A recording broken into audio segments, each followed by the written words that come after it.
ओम श्री परमात्मने नमः। जय श्री कृष्ण मित्रों, आज हम अपनी इस यात्रा के 230 दिन पूर्ण कर लेंगे और मैं आपके सम्मुख अध्याय 5 के 21वें श्लोक को लेकर प्रस्तुत हूँ। यह श्लोक स्पष्ट करता है कि इंद्रियों के बाहरी भोगों के से ध्यान हटाकर अंतरात्मा में स्थिर होने पर मनुष्य को अक्षय या कभी ना समाप्त होने वाले आनंद की प्राप्ति कैसे होती है। तो श्री कृष्ण उस आंतरिक रहस्य को खोलते हैं कि ज्ञानी पुरुष सांसारिक भोगों के प्रति उदासीन क्यों रहता है। वे बताते हैं कि जब साधक का चित्त बाह्य स्पर्शों या इंद्रिय भोगों से आसक्ति हटा लेता है, तब उसे अपनी आत्मा में ही सुख मिलता है और परमात्मा में योग युक्त होकर वह अक्षय आनंद को भोगता है। श्लोक की तरफ बढ़ते हैं। बाह्यस्पर्शेष्वसक्तात्मा विन्दत्यात्मनि यत्सुखम् स ब्रह्मयोगयुक्तात्मा सुखमक्षयमश्नुते। एक बार और सुनिए। बाह्यस्पर्शेष्वसक्तात्मा विन्दत्यात्मनि यत्सुखम् स ब्रह्मयोगयुक्तात्मा सुखमक्षयमश्नुते। अब इसके उच्चारण को चरणबद्ध तरीके से समझते हैं। पहले चरण में एक ही शब्द है बाह्य, स्पर्शेष्व, फिर सक्तात्मा। संधि विच्छेद करके 3 शब्दों में बांट लीजिए इसको आराम से, तो आराम से इसका उच्चारण हो जाएगा। बाह्य स्पर्शेष्व सक्तात्मा। तो जितने आघात है वो सब आघातों को आपको बोलना है। बाह्य स्पर्शेष्वसक्तात्मा। दूसरे चरण में 2 शब्द हैं, विन्दत्यात्मनि यत्सुखम्। और आघात देने पर क्या हो जाएगा, द के ऊपर आघात है तो विन्दत, फिर त्यात्मनि, तो थोड़ा सा बदल जाता है यहाँ पर उच्चारण। विन्दत्यात्मनि यत् सुखम्, विन्द्यत्यात्मनि यत् सुखम्। अब तीसरे चरण में देखिए 100 के ऊपर भी आघात है और बाकी ब्रह्म योग युक्त आत्मा, इसको तो आप आराम से पढ़ लेंगे, लेकिन 100 के ऊपर आघात लेके आप ब का उच्चारण करेंगे। सब कहेंगे आप, सब, और हस्व रहेगा ब, क्योंकि आगे वाला शब्द ब्रह से चालू है। सब ब्रह्म योग युक्तात्मा। आखिरी चरण देखिए, सुख मक्षय और मश्नुते। आराम से आप उच्चारण करें, मक्षय।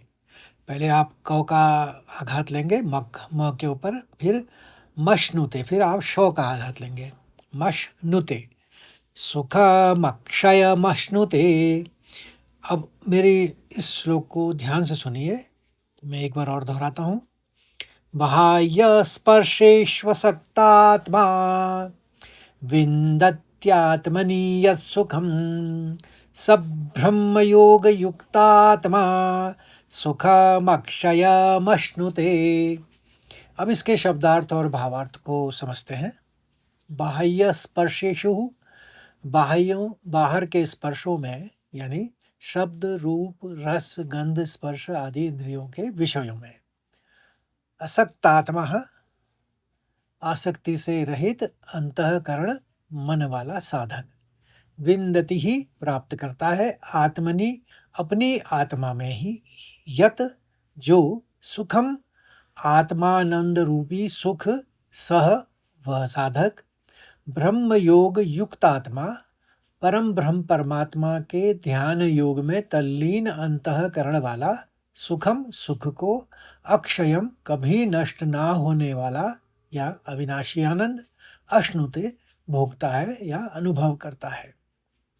तो हिंदी में इसका सरल अर्थ है कि कृष्ण भगवान अर्जुन से कह रहे हैं कि जिसका अंतःकरण बाहर के विषयों यानी इंद्रियों भोगों में आसक्त नहीं होता, वह अपनी आत्मा में ही स्थित आनंद को प्राप्त करता है। फिर वह साधक सच्चिदानंद परम ब्रह्म परमात्मा के ध्यान योग में लीन होकर कभी नष्ट ना होने वाले अक्षय सुख का अनुभव करता है। अक्षय होता है कभी नष्ट नहीं होने वाला, उसको अक्षय कहते हैं। तो इसकी व्याख्या यह है कि आपको चरणबद्ध तरीके से समझाता हूँ। बाह्य स्पर्शेष्व सक्तात्मा, ये विषयों में से अलिप्तता। इंद्रियों के माध्यम से बाहरी दुनिया के विषय का अनुभव करना बाह्य स्पर्श कहलाता है। साधारण मनुष्य सोचता है कि सुख वस्तुओं और भोगों में है, इसलिए वह बाहर भटकता रहता है। लेकिन जब साधक समझ जाता है कि बाहरी सुख क्षणभंगुर और पराधीन है, तो उसका मन बाहर के भटकाव से मुड़कर अंदर की ओर आने लगता है।